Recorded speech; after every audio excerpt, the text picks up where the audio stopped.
Can I beat a Pokemon Yellow hardcore Nuzlocke using only Ash's Pokemon? Now, typically the Gen 1 games are avoided by the Nuzlocke community, being F tier in every single tier list I've seen, and this is for two main reasons. The first being Fire Red and Leaf Green are just better games in general, and the second being is Gen 1 is bonkers. From rap spam, sleep spam, to goddamn crit chance, there's just so much broken about this generation that it's not even more difficult, it's just annoying. So, if you're new to Nuzlocke, I'd avoid this game, but in saying that, Pokemon Yellow is basically Gen 1 but anime, and since this run is based off the anime, it seems only fitting. In this run, I will be using Pokemon owned by Ash during the Indigo League and Orange Island series of the anime, so no new Pokemon Journeys encounters. And here are the list of encounters we can catch in this run. As for the rules, if a Pokemon faints, it's considered dead. I can only catch the first encounter on each route that Ash owned. I didn't nickname Pokemon because Ash never nicknamed his. No items in battle, so no potions, antidotes, or full heals. No overleveling past the next gyms or Elite Four members ace, and we must play on set mode to make it more difficult. While I'm here, I'd like to thank you guys so much for all the support on my last two videos. We're almost at 100 subs while making this video, and I can't believe it took only 2 videos to get there. It's absolutely insane, and you guys have been awesome in the comment section below. It means a lot to me, seriously. It gets me really excited to make more of these videos. Let me know in the comments though what run I should do next and who your favorite Pokemon from the anime was. And if you enjoyed this video as well, hit that like button and consider subscribing if you haven't already. It seriously really helps out the channel and honestly just gets me more motivated. With all that out of the way, let's start the run. Before this video starts, my voice is going to sound a little bit different. I am sick at the moment, but I wanted to get this video out nonetheless.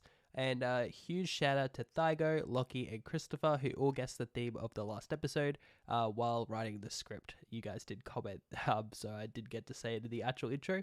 But yeah, hope you guys do enjoy. It's a pretty fun run, and see you in the actual video. The one and only Pokemon Professor himself has saved us a very special Pokeball. Man, I can't wait to see what's inside. You little... Yeah, Sub takes out Eevee in a jealous rage and we're stuck with this electric fat rat. But hey, we quickly teach Sub a lesson by destroying him in our first battle. And after fetching the old man's parcel, we catch our first few Pokemon. We catch Pidgey, then Rattata, Mankey, and then finally Caterpie, who evolves into Butterfree. And with that, it's time to take on the Rock Hard Brock. This battle is pretty manageable with Mankey on our team, as we can just spam low kick. While it doesn't one-shot like Vine Whip or Bubblewood, it's enough to win us our first badge. Just imagine the humiliation that comes with a monkey with anger issues kicking your 8.9 meter rock snake to death. Poor Brock. But hey, it's Jesse and James. I start off with Butterfree, who one-shots Ekans with the crit confusion. They send a Meowth and I go for a poison powder, though I probably should have just went for the confusion, as in the next turn, Bite does a surprising amount of damage and Butterfree flinches. Fearing a KO, I switch into Pikachu, and after a few Thundershocks, Meowth falls. Next is Coughing, so I switch back into Butterfree, who tanks the tackle and returns with a huge confusion. Oh god. Ooh, we live on 1 HP. Man, that was close. Oh. We're poisoned. Since we're poisoned, we switch into Rattata, who finishes off the battle, and thankfully, we win the battle, and now all we need to do is use an antidote. Oh. We don't have any. Bye, Butterfree! You're gonna do just great! Don't take a nap, though! We sadly lose Butterfree to the poison, and this wouldn't be a huge problem, but it leads to a huge mistake. I decide that since we're pretty far from the level cap, we should take on Sub before going to Misty, and this was very stupid of me, as Sub is a lot stronger than I thought. He starts with Spearow, who tanks the Thundershock and returns in kind with a 3-hit Fury attack, which does insane damage. Had he got the 5-hit, we would have just lost Pikachu right off the bat. And with another Thundershock, we take out Spearow. But now I'm nervous. He brings in Sandshrew as I send in Butterfree. Wait, didn't Butterfree die? Bye, Butterfree! Yeah, I forgot because I'm an idiot. Even with Butterfree, we lose Mankey to a Hyper Fang, Pidgey to a Quick Attack, and while we do win, we did break the rules, and thus we must reset. The new early game is pretty much the same, the only difference being we failed to catch Pidgey. So now that we've made it back, let's just grind and then take on Misty. While grinding to the level cap, Rattata evolves into Eradicate, which is actually a huge power spike for this early game. And now it's time to take on Misty. She starts with Staryu, who falls to 2 Thundershocks from Pikachu. Next comes in Starmie, who sets up a Harden as we use Thundershock. Misty then uses an X-Defend for some reason, and after taking 3 Thundershocks, Starmie finally uses an attack and tackles us. But now a quick attack will be enough to get the KO and secure us our second badge. With the Cascade badge in hand, we can pick up another team member and my favorite Pokemon, Bulbasaur. Sadly, we can't evolve it, but nonetheless, having a grass type will be valuable. With our level team, the second rival battle is much easier, and now we can catch Pidgey and grab a Charmander, who is the only starter Ash actually fully evolves in the original series. We help the Poke Freak Bill and get a new fancy ticket to the SS Anne, where we run into Sub once again. Man's obsessed. This fight was just as easy as the last. Pikachu one-shots Spearow and Rattata. Raticate easily deals with Sandshrew, and Mankey does as Mankey do and kicks the crap out of Eevee. Before taking on Lieutenant Surge, Charmander evolves into Charmeleon and we teach it Dig, and with Dig we obliterate Surge's Raichu, and now we can grab ourselves a Squirtle. After making our way through Rock Tunnel, we challenge Erica. I was pretty confident that Charmeleon would just be able to sweep, but I accidentally start Raticate because I forgot to check. Again, I'm an idiot. I try to make the best out of a bad situation and go for Hyper Thing. Tangela heals most of the damage back with 2 Mega Drains as I drop its defense. The bind misses Charmeleon on the switch. Ember, however, doesn't do much damage. We get hit by Constrict, which lowers our speed, allowing Tangela to spam bind. If you haven't played a Gen 1 game, this might not seem like an issue, like, bro, so what, it's 10 damage, whoever. But, in Gen 1, bind is giga broken, as it stops you from moving that turn altogether if you get hit by it first, meaning you get permalocked till you die, and since we lost 1 speed, Tangela is now outspeeding us every turn. I continue to try to attack, hoping that Tangela goes for a random move that isn't bind, and we eventually break through and end this nightmare with a crit Ember. Next is Weeping Bell, who eats our Ember like it's nothing, and Acid actually does a decent amount to Charmeleon because I forgot we lost a lot of defense stats. I decide that Dig might be the better move as we get hit by another Acid. We take Weeping Bell to red HP, and now it's time to switch since it does outspeed Charmeleon. We bring in Mankey and we get hit by the Sleep Powder. Ah, this is hell. Mankey doesn't wake up and it gets taken out by a combination of Acid and Razor Leaf. I bring Charmeleon back in, now without the speed drop from Constrict. We outspeed the Weeping Bell and end it with an Ember.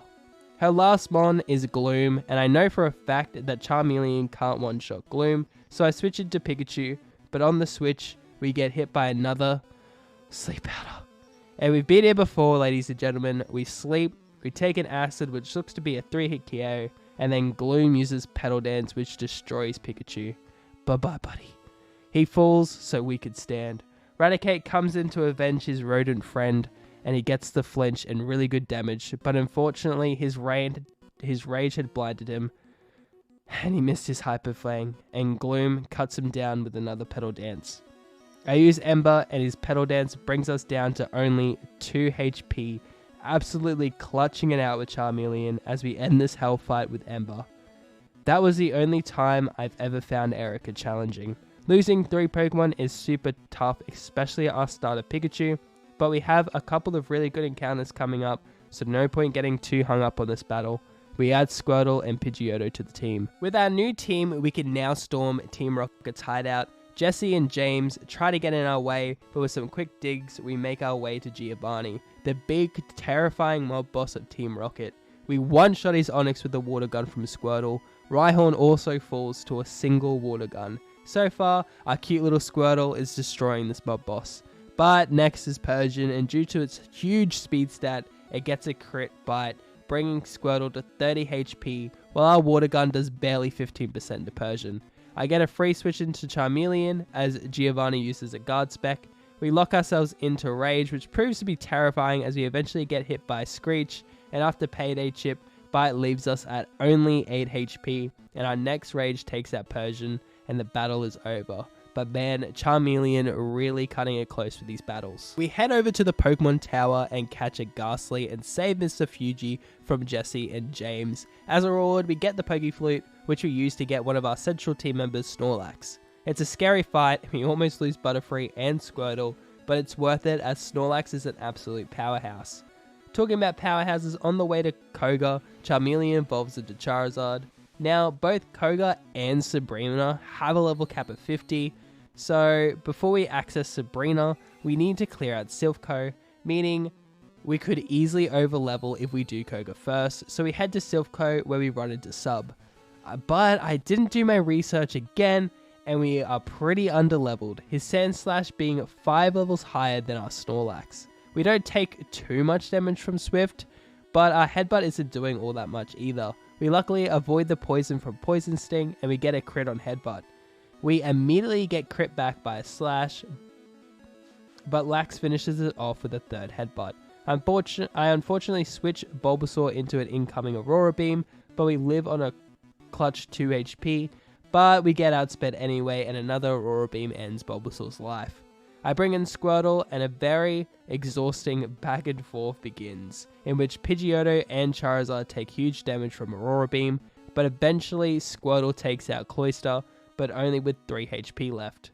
While Squirtle fought bravely, I decided we have to sack it so we can get a free switch into Snorlax. Magneton gets a crit Sonic Boom, I guess, but 2 Headbutts takes out Magneton. We need to switch here as I need Snorlax for later in the run, so I bring in Pidgeotto, fully ready to let it die, but he goes for a full health recover just to tease me, as he finishes me off with a confusion. In comes Charizard, and we outspeed and get the crit slash, leaving only one more Pokemon left, his Flareon. I go for a dig, and he lives. Oh god. But he goes for Sand Attack, yes, where we hit another dig, yes. And this very bloody rival battle ends. Let this be a lesson, kids, to always grind and research ahead of time.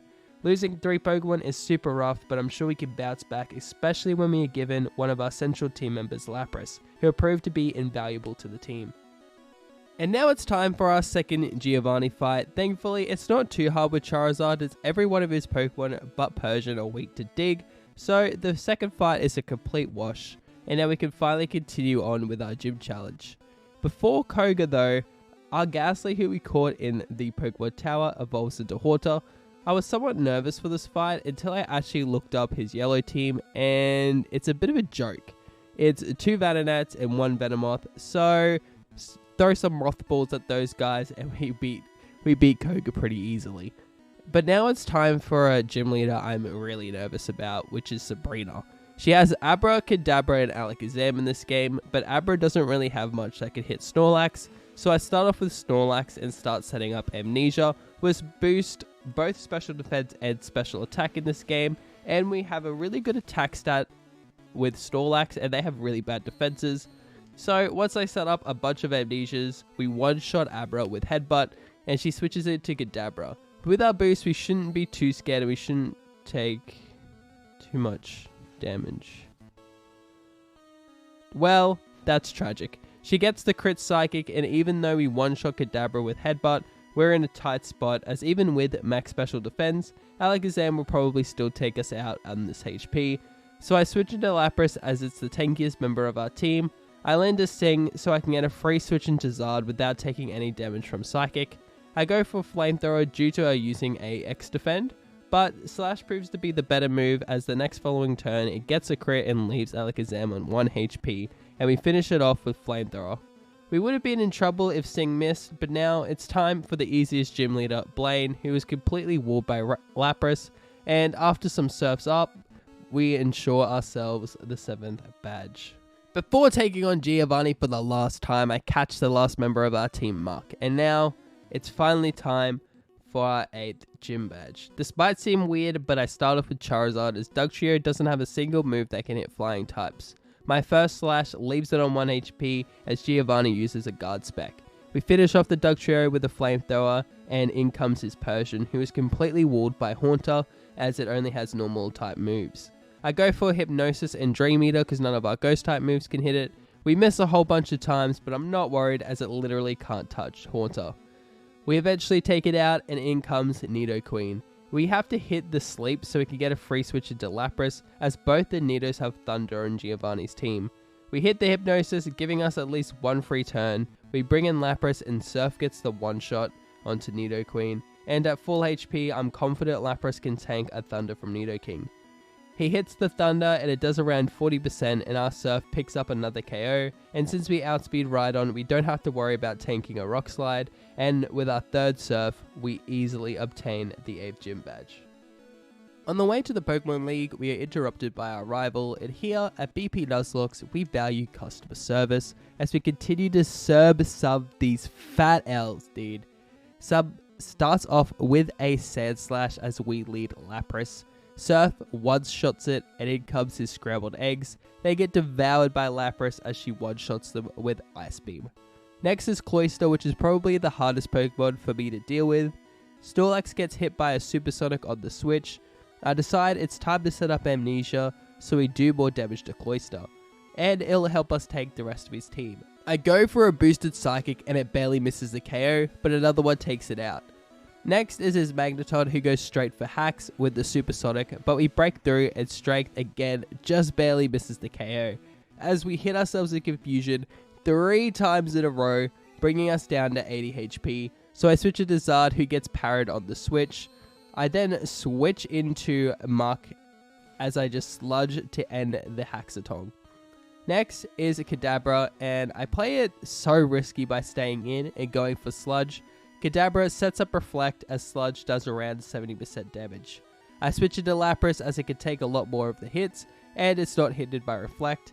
Surf finishes off Kadabra and Flareon suffers the same fate. Phew.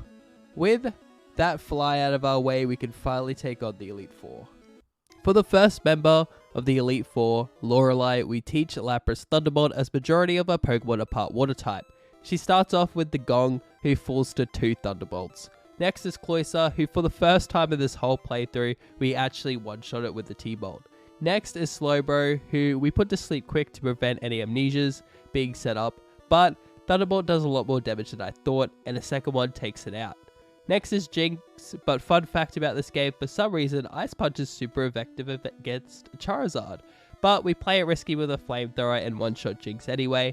Now, it's time for a battle of the gods, as we bring in Lapras to verse her Lapras. And with 2 Thunderbolts, we prove our Lapras superiority and beat the first member of the Elite Four. Next is Bruno, as we lead with Charizard. We beat down his Onix with 2 digs, avoiding the Rock Slides. Next is Hitmonchan, who falls to only 1 Fly, and even with an X-Defend, Fly also one-shots his Hitmonlee. Next is his stronger Onix, but Lapras makes quick work of it with Surf. I risk a Rock Slide as I switch to Zard as he uses Submission with his Machamp. He misses thankfully, and we fly up in the air as he uses an X-Defend, allowing him to take the Fly easily. He hits us with a crit Karate Chop as we fly into the air once again and finish off this battle once we crash down into him, winning our second Elite Four battle. Next is Agatha, and we start with Snorlax as it walls her Gengar. She switches into Golbat as I set up an Amnesia. I get greedy setting up 3 more Amnesias as she lands Toxic, which cuts down Snorlax's pressure for this battle.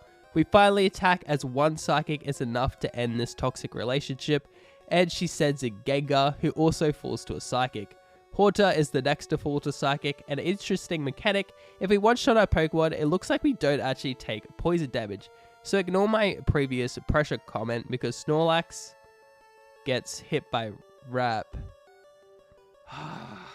Arbok goes for Wrap, cutting down Snorlax's pressure for this battle, as we're forced to switch into Haunter, who can't get hit by Wrap, but we still get locked into place because this gen is just, as I said at the start of the video, completely bonkers.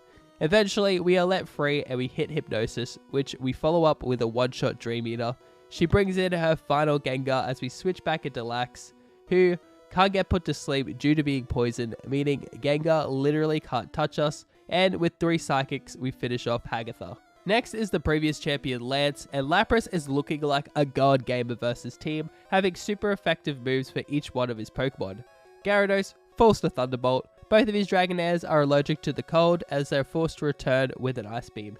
And don't be surprised, but Ice Beam one-shots Aerodactyl. Dragonite lands a Thunder, but stop me if you heard this one. We one-shot it with Ice Beam, and with that, Lapras has completely destroyed Lance, and we now move on to our final battle with Sub. Speaking of which, if you made it this far and you have enjoyed the video, consider hitting that sub button for more runs in the future. Sub starts off with his Sand Slash, who gets obliterated by a Surf from Lapras. Alakazam is next, so I switch into Lax, but we get smashed by a crit Psychic, leaving us on 91 HP. Looking at his team though, I'm comfortable sacking Lax here, and well, the Gen 1 AI is a tad silly and he uses a full HP recover, and we land a Strength, which surprisingly one-shots Alakazam. Man, Lax is a monster. Next is Exeggutor, and for the meme, I use Hyper Beam, which one-shots the Egg Tree, and in Gen 1, if Hyper Beam kills, you actually don't need to recharge. So we are free to Hyper Beam his next Pokemon, Magneton.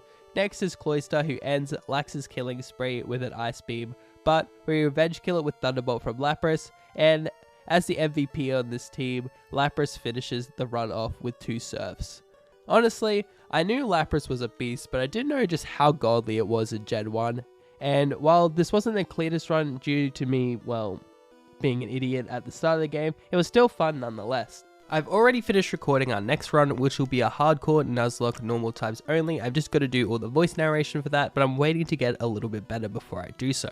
If you guys are looking forward to more runs, that subscribe button right there, free. Hitting like also helps the video get around. I know I've said it a lot throughout this video, but it just really helps. And yeah, I hope you guys did enjoy. Again, sorry for my nasally voice. I am sick at the moment. Hopefully it'll be better by the next video.